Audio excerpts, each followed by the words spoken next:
comment gérer son temps de préparation à l'oral de français. Donc en classe de première, quand vous passez votre oral de français, vous avez 30 minutes de préparation. L'examinateur vous accueille et vous dit sur quel texte vous allez être interrogé, puis vous donne la problématique qu'il a choisie. Première chose à faire, notez cette problématique. On va partir d'un exemple, donc ici la scène 3 de l'acte 1 du Barbier de Séville de Beaumarchais. La problématique que peut vous poser donc l'examinateur est la suivante. En quoi cette scène de comédie joue-t-elle avec les apparences? Regardons cette scène pour mieux la commenter ensuite.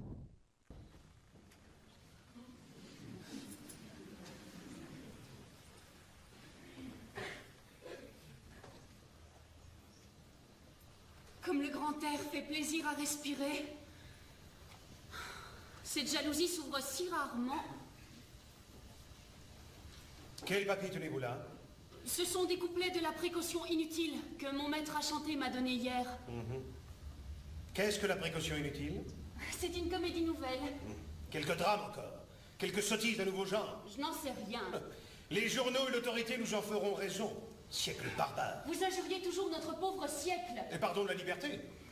Qu'a-t-il donc produit pour qu'on le loue? Sottises de toute espèce. La liberté de penser. L'attraction. L'électricité.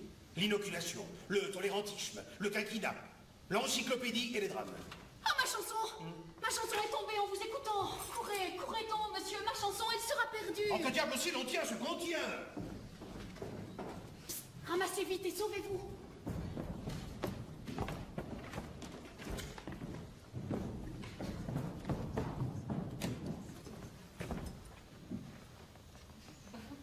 Où donc est-il? Je ne vois rien. Sous le balcon, au pied du mur. Vous me donnez là une jolie commission.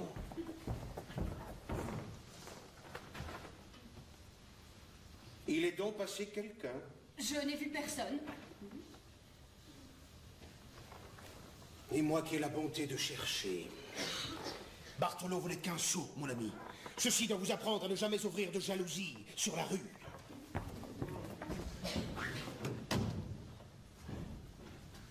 Mon excuse est dans mon malheur. Seul, enfermé, en butte à la persécution d'un homme odieux.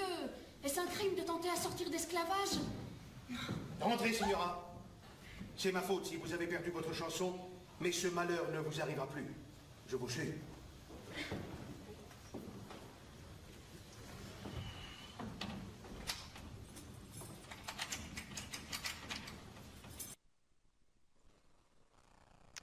Alors, une fois que l'examinateur vous a donné la problématique, c'est à partir de ce moment que vous avez vos 30 minutes. Vous pouvez, si vous le souhaitez, noter au brouillon le plan que vous connaissez très probablement, que vous avez appris et que vous avez travaillé en classe sur le texte. Mais très probablement également, ce plan ne correspondra pas tout à fait à la problématique que vous donne l'examinateur.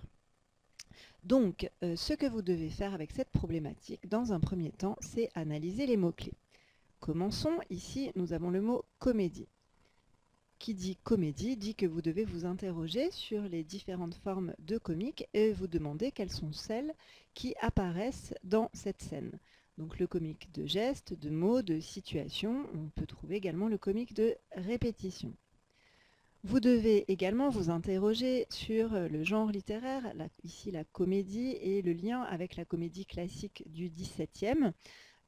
Par exemple, l'École des femmes de Molière, on retrouve ici le personnage de la jeune fille, celui du vieillard, qu'on appelle également le barbon, ainsi que le personnage de l'amant. Enfin, on retrouve une situation de comédie classique, la scène du vieillard qui se fait duper par les jeunes gens, donc une scène qu'on va retrouver en effet dans énormément de pièces de Molière.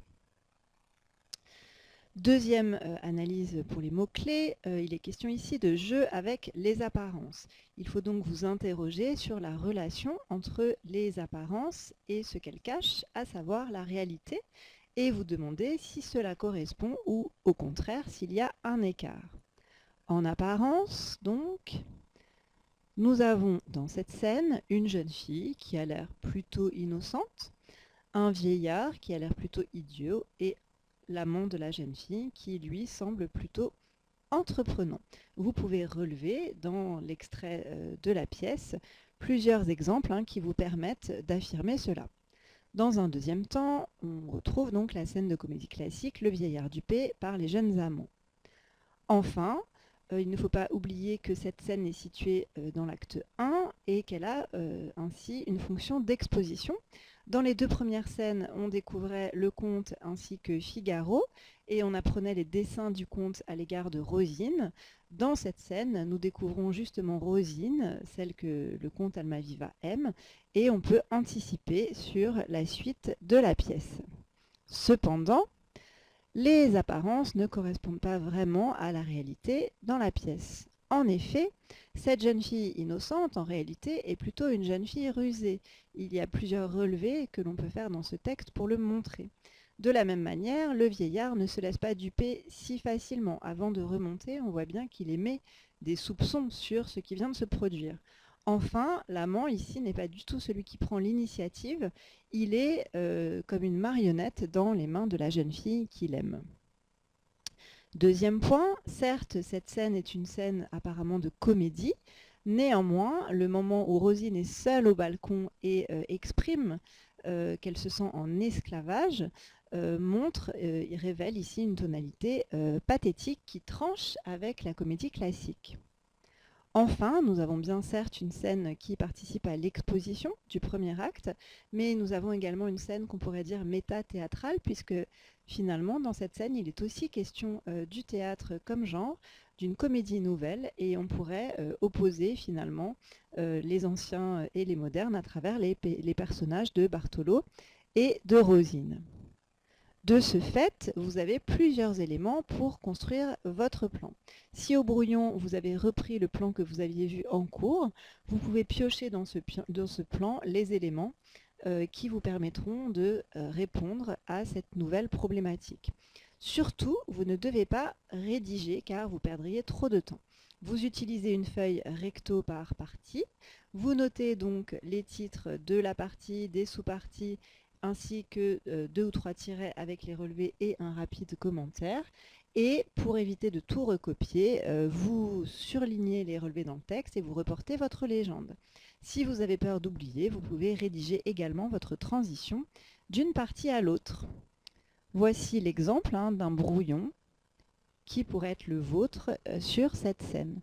Donc vous remarquerez qu'on a également utilisé des couleurs pour distinguer les différentes sous-parties et vous permettre de les annoncer clairement à l'examinateur. Vous n'avez vraiment pas besoin d'en noter plus sur votre brouillon. Voici ce que cela donne sur le texte lui-même. Vous avez les légendes qui correspondent à celles indiquées sur le brouillon. De ce fait, quand vous allez présenter votre oral à l'examinateur, vous pourrez faire ce que l'on attend de vous, à savoir un va-et-vient entre votre analyse, des citations du texte et un commentaire un peu plus détaillé. Enfin, pour pouvoir présenter correctement cette lecture analytique, vous allez également sur le brouillon rédiger l'introduction, soit vous la rédigez, soit vous pouvez également la présenter sous forme de tiret. Elle doit comporter un certain nombre d'impondérables. Donc premièrement, un premier volet qui est consacré à la présentation du texte avec le genre, l'auteur, l'époque, l'œuvre dont il s'agit et la situation dans l'œuvre. S'il s'agit de poésie, précisez bien quelle est la forme poétique employée.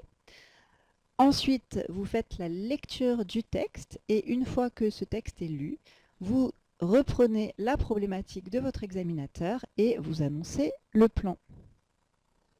Voici ce que cela donne visuellement, par exemple, pour le texte qui nous occupe. Enfin, vous pouvez rédiger la conclusion. Donc la conclusion, elle doit comporter 2 parties. Dans un premier temps, faire une synthèse qui permet de répondre à la problématique et qui reprend les éléments importants.